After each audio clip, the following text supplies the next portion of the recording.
I'll put a bow on it by sharing with you all some of the things that I've learned over the past few years that have really helped me stand tall and be secure in this fight.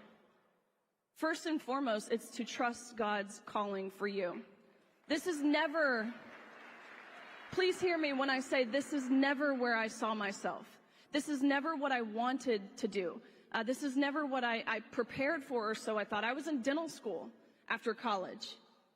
But I was really, really wrong in assuming that that's how God works, that he calls those who are already prepared, because that's not what he does at all. He prepares those who he calls. And if he brings you to something, he will certainly bring you through it. Just like he did with Esther, who before she was brought before the king, which reminds me of that verse, Esther 4:14. Many of you, I'm sure, are familiar with it, or at least the last part of it, right? For such a time as this. But the front half of that verse is just as timely, given our political and cultural climate. Mordecai, he's speaking to Esther, and he tells her, "For if you remain silent, you and your father's family will perish." Understand that applies to every single person in this room right now. We were not saved to be silent.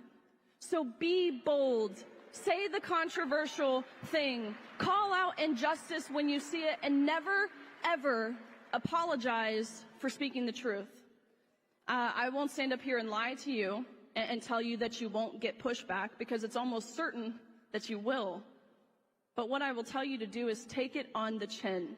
That's probably the number one question I get asked, especially from young people. They say to me, how are you able to deal with the pushback and with the negativity?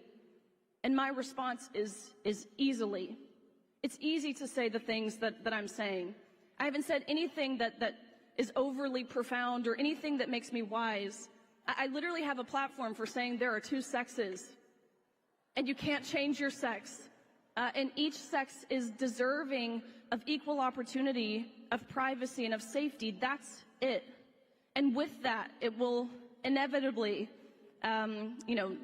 come with baseless name-calling and petty personal attacks. But that should only reaffirm your position and encourage you to speak louder. So let them call you names. It speaks more to their own insecurities than it does about you.